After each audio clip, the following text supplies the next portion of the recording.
ಆಟೋದಲ್ಲಿ ಅಕ್ರಮವಾಗಿ ಗಾಂಜಾವನ್ನ ಸಾಗಿಸ್ತಾ ಇದ್ದವರನ್ನ ಪಟ್ಟಣದ ಪ್ರವಾಸಿ ಮಂದಿರದ ಬಳಿಯಲ್ಲಿ ಅಬಕಾರಿ ಅಧಿಕಾರಿಗಳು ದಾಳಿ ನಡೆಸಿ ಬಂಧಿಸಿದ್ದಾರೆ.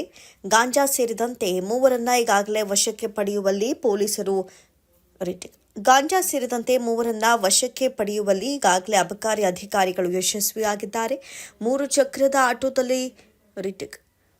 ಚಕ್ರದ ಆಟೋ ಮೂಲಕ ಒರಿಸ್ಸಾ ಮೂಲದವರು ಎನ್ನಲಾಗಿದ್ದ ಮೂವರು ವ್ಯಕ್ತಿಗಳು ಇದೀಗ ವಶವಾಗಿರುವಂಥದ್ದು. ಅಕ್ರಮವಾಗಿ ಇವರು ಗಾಂಜಾವನ್ನ ಸಾಗಿಸ್ತಾ ಇದ್ರು.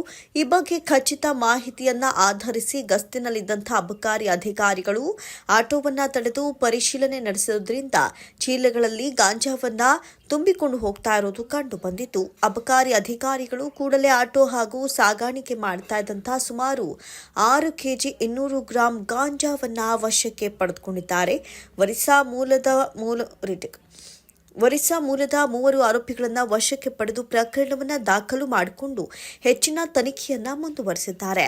ಮಂಡ್ಯ ಜಿಲ್ಲೆ ನಾಗಮಂಗಲ ತಾಲೂಕಿನ ಬೆಳ್ಳೂರಿನಿಂದ ಆಟೋದಲ್ಲಿ ಪಟ್ಟಣದಲ್ಲಿ ವಿತರಿಸುವುದಕ್ಕೆ ಎನ್ನುವಂತಹ ಮಾಹಿತಿ ಸದ್ಯಕ್ಕೆ ತಿಳಿದಿದ್ದು, ತುರುವೇಕೆರೆ ಪಟ್ಟಣದಲ್ಲಿಯೂ ಕೂಡ ಗಾಂಜಾ ಸರಬರಾಜು ನಡೀತಾ ಇತ್ತು ಎನ್ನುವಂತಹ ಅನುಮಾನವನ್ನ ಹುಟ್ಟುಹಾಕಿದೆ.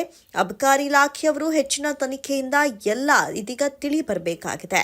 ಇನ್ನು ಈ ಒಂದು ದಾಳಿಯಲ್ಲಿ ತಿಪಟೂರು ಉಪವಿಭಾಗಾಧಿಕಾರಿ ವಿಜಯ್ ಕುಮಾರ್, ತುರುವೇಕೆರೆ ಅಬಕಾರಿ ಅಧಿಕಾರಿಗಳಾದ ದಿಲೀಪ್ ಕುಮಾರ್, ಗಂಗರಾಜು, ಮಂಜುನಾಥ್ ಸೇರಿದಂತೆ ಸಿಬ್ಬಂದಿಗಳು ಹಾಜರಿದ್ದರು.